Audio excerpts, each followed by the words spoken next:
vous avez réalisé des plus-values ou des moins-values, parce que 2023 a été une année compliquée pour certaines SCPI, je dis bien certaines SCPI, pas pour les meilleures. Alors, on va voir ensemble comment ça va se passer si effectivement vous avez, alors déjà, vous savez, la problématique des SCPI en 2003, c'est que certaines sociétés de gestion ont abaissé leur prix de part. Mais ça ne veut pas dire que vous avez fait une moins-value. Vous avez fait une moins-value si vous avez revendu, vous le savez. Donc si vous avez revendu, on va aller voir ce qui s'est passé et comment vous allez pouvoir. Il n'y a rien de nouveau, donc de toute façon, je vous le dis déjà d'emblée, c'est grosso modo comme si vous aviez un bien immobilier. Alors, on va remercier Christelle Tadjian des Échos, que l'on voit souvent sur les sujets de SCPI. Bon, je passe assez rapidement si vous pouvez lire, si vous voulez lire le texte, appuyez sur pause. J'ai décidé d'accélérer un peu les vidéos, notamment sur les sujets ou des infos que vous connaissez déjà. Donc on sait que les SCPI en 2023, en moyenne, ça a fait 4,5 de rendement.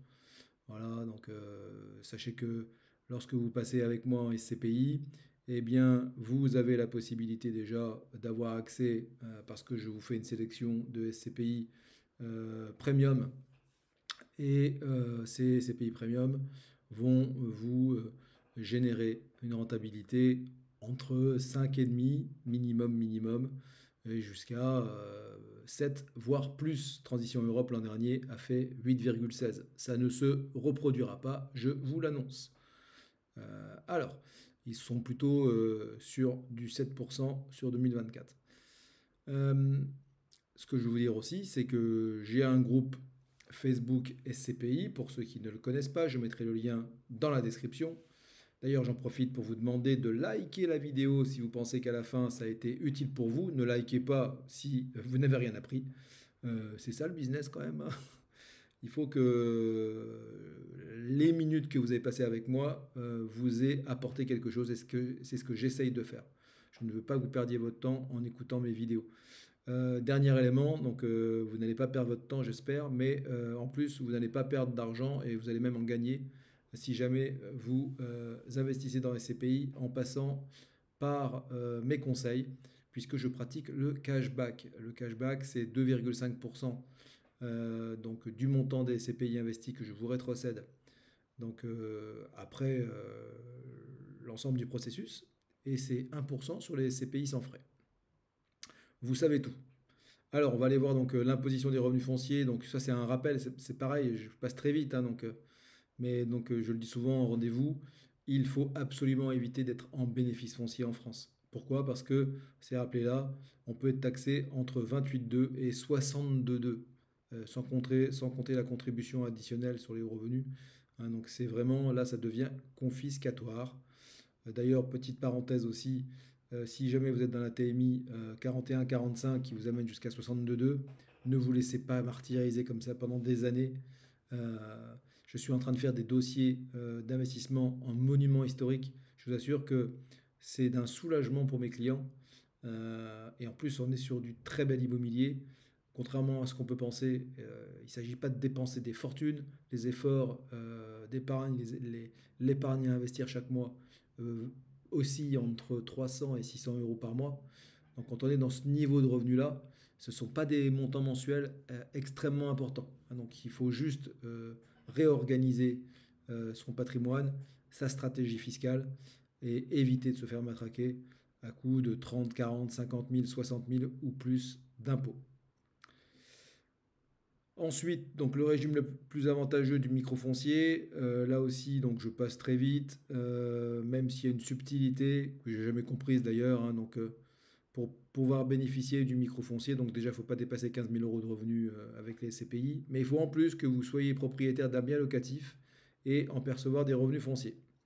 Bon, j'ai jamais compris pourquoi, mais bon, c'est comme ça. Donc, si c'est pas le cas, eh bien, vous serez au réel.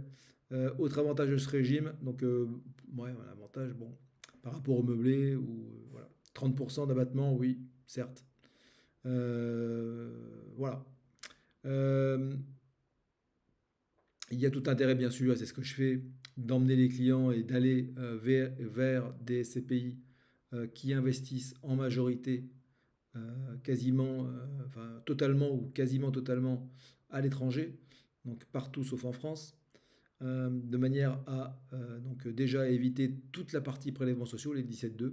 Et puis en plus, comme c'est marqué là, la double imposition n'étant pas possible, eh bien vous allez être imposé en respectant la fiscalité la plus faible, c'est-à-dire celle qui est dans les pays européens, autres que la France, puisque la France est le pays le plus imposé en Europe et au monde d'ailleurs. Alors, ensuite, en cas de plus-value, donc ou de moins-value immobilière, on nous dit quoi? Eh bien, on nous dit que déjà, ça fonctionne comme l'immobilier, c'est-à-dire que vous allez taxer, hein, donc la taxation forfaitaire de l'immobilier pour l'impôt sur le revenu, c'est 19%. Comme d'habitude, on vient de se rajouter les prélèvements sociaux, donc on arrive à 36,2. Hein, donc, une fois de plus, petite comparaison avec la taxation sur les revenus financiers, les revenus mobiliers, c'est-à-dire tout ce qui provient des actions, des assurances-vie, eh bien, c'est la flat tax 30%. Donc, voire même moins si vous choisissez le prélèvement libératoire, à la tranche marginale d'imposition. Et là, on constate que l'immobilier est plus fortement taxé que les revenus financiers en termes de plus-value. Donc ça, c'était aussi une petite parenthèse. Donc deux solutions sont possibles. Tout ça, vous le retrouvez bien sûr sur le site des impôts. La première, donc, vous avez réalisé des plus-values et des moins-values au cours de l'année, c'est-à-dire que vous avez vendu des SCPI pour des projets qui vous concernaient. Eh bien, vous allez pouvoir déduire les moins-values des plus-values que vous avez faites. Ça, c'est une première chose. Et si vous n'avez réalisé que des moins-values ou une moins-value, eh bien, cette moins-value est reportable et imputable sur les plus-values de même nature, c'est-à-dire celles de l'immobilier, que vous serez susceptible de réaliser au cours des 10 années suivantes. Et vous ne pourrez pas les déduire des moins-values si vous avez, donc, par exemple, investi en bourse et vous avez vendu et perdu. On nous parle de l'imprimé fiscal unique. Ça, c'est un document clé, c'est le cas de le dire, effectivement, extrêmement utile, hein, donc, qui est très bien fait. Quand vous êtes associé dans une société de gestion, eh bien, chaque année, vous recevez ce formulaire et il y a toutes les informations que vous devez reporter dans votre déclaration. Quelle case et quel chiffre à mettre dans quelle case, tout ça, c'est super bien fait. Alors, donc, on nous parle aussi du cas des CPI achetés en assurance vie, on va en parler, oui. Donc, il est possible de loger des CPI dans son contrat d'assurance vie. D'ailleurs, moi, vous commencez à le savoir, hein, je ne recommande pas de mettre des CPI dans les contrats d'assurance vie, mais plutôt des SCI. Pourquoi? Parce que, d'ailleurs, jusqu'au 30 juin, la SCI Silver à venir, donc, vous pouvez l'intégrer dans votre assurance vie avec des frais d'entrée à 0%. Sur une SCPI, alors en direct sur les SCPI, puis si je prends par exemple du quorum, c'est 12%. Et si vous choisissez une SCPI dans l'assurance vie, pas quorum parce qu'elle n'est pas éligible en assurance vie, ils ont leur propre produit, mais vous allez payer 6-8% de frais sur la SCPI que vous mettez dans l'assurance vie. Donc ça, c'est déjà un premier problème. Autant choisir une bonne SCI comme Silver Avenir. En plus, en ce moment, je vous le répète, jusqu'au 30 juin, il y a une offre promotionnelle avec 0% de frais d'entrée. Donc il n'y a pas non plus de délai de jouissance sur une SCI. Hein, et vous avez la fiscalité de l'assurance vie au lieu d'avoir les SCPI en direct. Les revenus et plus-values échappent à l'impôt et aux prélèvements sociaux, bien évidemment, tant que les avoirs restent dans le cadre de cette enveloppe. Si vous ne retirez pas, vous n'êtes pas imposé. Détenir des SCPI dans un portefeuille d'assurance vie génère cependant des frais de gestion. Sur les unités de compte, effectivement, c'est en moyenne 1%. Donc il faut enlever de la performance annuelle de la SCPI concernée les 1%. C'est pour ça qu'on nous parle de 3,5% net, ce qui n'est pas si mal. Donc ça dépasse un peu le rendement du fonds euro. Voilà, je crois que j'ai fait le tour. Oui, on nous parle du démembrement aussi. J'en ai fait cette semaine pour un client encore. Donc ça, c'est extrêmement intéressant. Quand on cherche à ne pas augmenter sa fiscalité, mais que malgré tout, on souhaite continuer à augmenter son patrimoine ou à optimiser son épargne, c'était le cas cette semaine, eh bien, si on n'a pas besoin de revenus, on peut souscrire en nue propriété, vous ne recevez pas, vous choisissez la durée que vous voulez. Là, par exemple, on avait pris 7 ans et vous ne recevez pas les loyers pendant 7 ans. Du coup, comme vous ne recevez pas de loyer, eh bien, vous n'avez pas d'imposition. Tout cela est logique. Sauf que à la signature, vous avez une décote.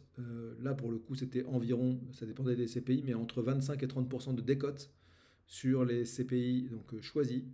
Et donc, au bout de 7 ans, l'usufruit qui avait été souscrit par une autre personne, généralement une entreprise, avec pour optimiser la partie trésor, l'usufruit va rejoindre la nue propriété, vous allez redevenir plein propriétaire, et donc titulaire de toutes vos parts de SCPI au prix plein pot, j'ai envie de dire, plus les loyers que vous recevrez donc tous les mois ou tous les trimestres. Voilà, j'en ai terminé pour ce sujet. Je vous souhaite une bonne continuation. Si vous voulez des renseignements sur les CPI, c'est un placement, à mon avis, incontournable dans un patrimoine aujourd'hui parce que y a de la bonne rentabilité, 5,5, 6, 7. Tout ça, c'est fait en toute tranquillité, comme d'habitude, selon l'expression consacrée, depuis son canapé. Voilà, à très bientôt.